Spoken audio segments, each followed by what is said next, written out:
throwing, 10 dozen, 120 lawyers at it or whatever the amount of lawyers is not going to solve this problem. The Biden administration's new idea is to provide taxpayer-funded attorneys, so federal government attorneys, to these illegal immigrants in their removal proceedings. The idea that you would now throw government lawyers down to Texas to be involved in these proceedings is nonsensical. They said the training will cost $30 million, and they're going to spend $15 million on attorneys. Now, that's a lot of money. That is nothing when you're talking about 1 month of 200,000 illegal border crossers.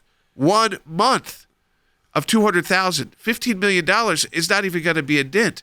No. That's maybe a couple thousand cases of literally hundreds of thousands. There are 1.3 million immigration cases on backlog in the court system. So exactly what are these lawyers going to do? No idea. And are they going to put these people just now crossing ahead of other people? We know they're putting them ahead of many people who go through the process in a legal way. This is absolute chaos. I don't know where these trials are even happening. When you have these kind of numbers, the backlog here is not even something. It's not even a joke. It's not workable. There's no way to do this in a one by one situation and throw attorneys at it like that will solve a problem. But on top of that, they want you to pay for it. The people that this is hurting are those who are trying to do this the right way. The people who are trying to seek asylum, those who are trying to seek a better life in the United States, the people who are abusing the problem, and the lack of enforcement at the border. Jay, those are the very first people that these bad policies are hurting. Section 292 of the Immigration Naturalization Act, it says, quote, that while you can hire attorneys, so the person concerned in a removal proceeding shall have the privilege of being represented, and it says expressly at no expense to the government by such counsel. It says you can go to the nonprofit organizations, you can seek out representation, you can have an attorney there,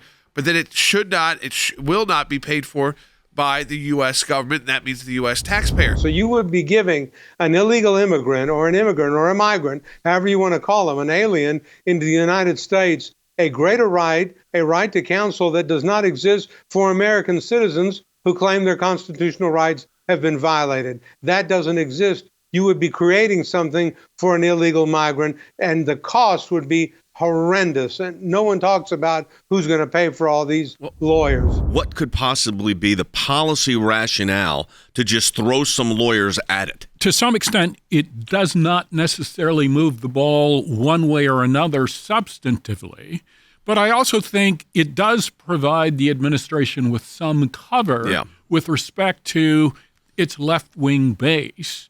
So I think that's what they're trying to do. So keep in mind they're doing this, but they have also quietly announced that they are now going to keep some Trump-era immigration policies, because I think even officials within the administration recognize that what they are doing is not working, no matter how much they continue to blame Trump. I'd like to know what branch of the government are these lawyers coming from? I mean, are they Department of Justice lawyers that have been reallocated to the border? Are they DHS lawyers? I mean, who are these lawyers?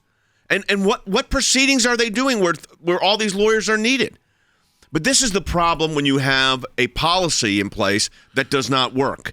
And folks, clearly it does not work. Say, I always throw attorneys at that situation at the border. That will not solve anything. In fact, it might encourage more people to come. Free attorneys for your hearing.